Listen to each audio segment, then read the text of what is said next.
what is mindful awareness. So what is mindful awareness? Being present in the moment. How many of you here? I'm sure that many of you, most of you, including me, okay, we are present, but we are not completely present. We are physically present, but mentally we are somewhere else. Mentally, I am there, mentally, I am here, kind of things, right? So, how do you actually make sure that you are pulling yourself into the mindfulness whenever we are spending time with our children, right?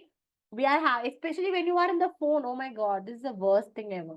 When you are in the phone, you are only physically present, you're not at all mentally present, right? Whenever you are with your child, try to make some time without the mobile phones, because we are not to be complained. The algorithm that is there inside the phone, every single social media apps that you are having such a great neuroscientist who is working on how to hook your attention, how to make you being glued onto the screen, how to make you forget and not hearing anything else outside in the world. That is how this is being designed. Okay, the design is such. We have to be mindful about it. Okay. So mindful awareness is about being present in the moment. So let me tell you what happens when you practice mindfulness. When you practice mindfulness by being in the present, what is happening? So in our brain, there is a place called as amygdala. Okay, this space, that blue dot is there, no, the small dot that you see. That spot in our brain is the fear center. That is where the anxiety, the fear takes place. So what happens when you are not being mindful? Okay, when you are not having that mindful awareness, what happens is this brain fear center just expand, and you feel all the time, you feel fear, you all the feel anxious. How many of you here are anxious? Let me tell you a very simple example, which is expanding your brain's amygdala. So what happens is that you are watching your Instagram. You are opening your Instagram just like that. Nowadays, it's like being default. You're not even in your conscious mind. Subconsciously, when you're opening your phone, you automatically, subconsciously opening Facebook or Instagram. Whatever app that you're using continuously, your brain's neural network has already formed so strong. Whenever take phone for whatever reason, even for calling someone, if you're taking the phone also, the first thing that your hands do is, because of the subconscious instruction that comes to you, is to open the Instagram. And when you open the Instagram, automatically you go to the search, but you, if you want to search something, okay, go to the search button, and you see n number of other see results here in the search engine, which is making you to click here, click here, click here, click here, click here, watch this, watch that, watch this. And after a point you forget, why did I even open the search icon? Why did I even open my Instagram? I don't even remember. Once I keep it down, I will remember. I will open it again, and the loop continues to happen. How this has happened? Because your neural network connection is already connected so strong that you are not consciously doing it. Subconsciously, everything is happening, right? So what happens during this point of time? You are spending so much of time that you don't even know how much time you have spent inside the Instagram. It may feel like only few seconds, but hours would have passed, right? Like, just like how you are in the space, done. You years are passing, but you are like, only 1 minute has gone. No, I've been using Instagram only for a minute, but 1 hour passed already. There is a funny meme which I have read. There is a thin line between 10 p.m. and 2 a.m. That's very true. In the night after the child goes to sleep, you take your mobile and the time is only 10. No, only 10. Okay, I'll see sometime. I'll be having my me time with my mobile phone for just half an hour maybe. And then the next time you see your time, it's already 2 o'clock. All right. So what is happening during this process? You are just completely dissolved into the thing. But what happens is that now, when so many things you are consuming, you're not only watching, you are not consciously watching, but everything is going into your subconscious mind. That is how social media works.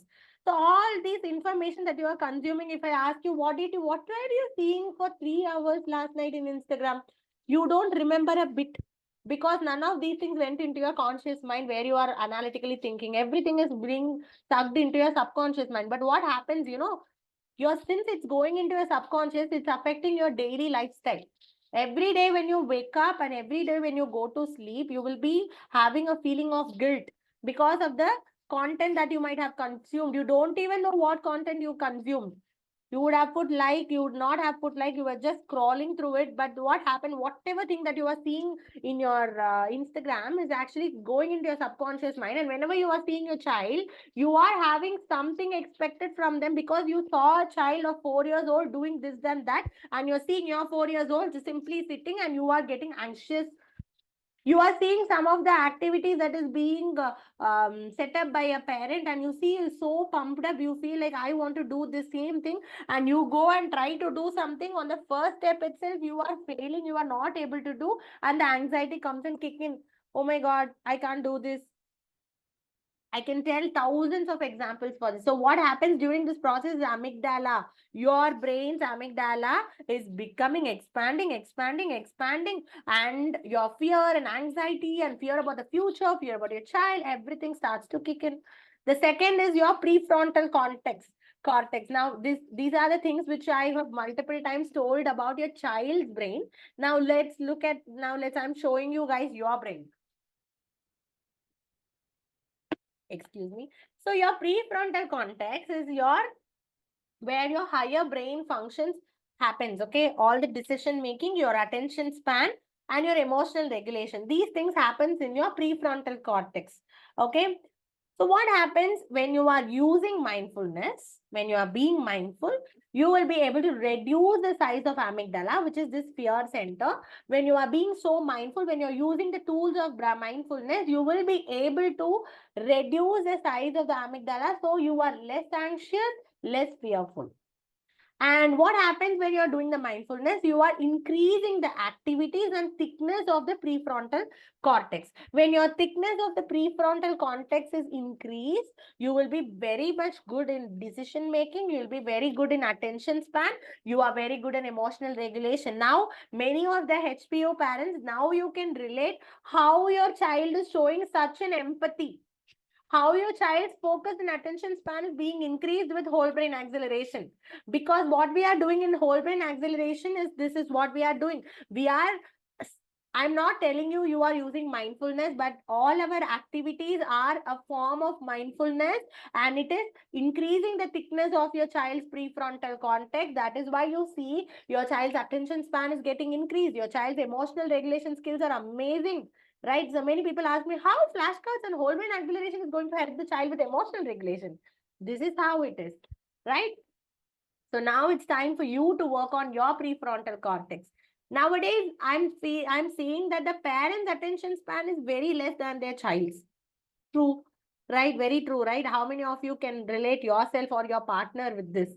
Or your caregivers, the elders in the family, always being glued onto the screens these days, their attention span, their memory is getting so worse. I think we need to do whole brain acceleration for all of them in the family. So what is the mindfulness? Now you understand the importance of mindfulness. Can I teach you guys a mindfulness?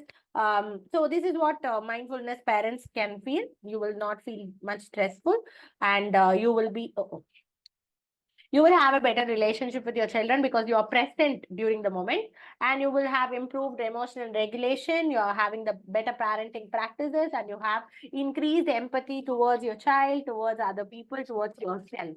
Right? So one of the tool which I want to teach you, one simple tool, is a 3 breath reset. This is what I'm considering your mental health, mental fitness. I'm giving you this particular activity. So whenever you are feeling that you are becoming anxious, are becoming fearful, if something is storming your brain, this is one of the amazing tool which you can do, which is called a 3 breath reset.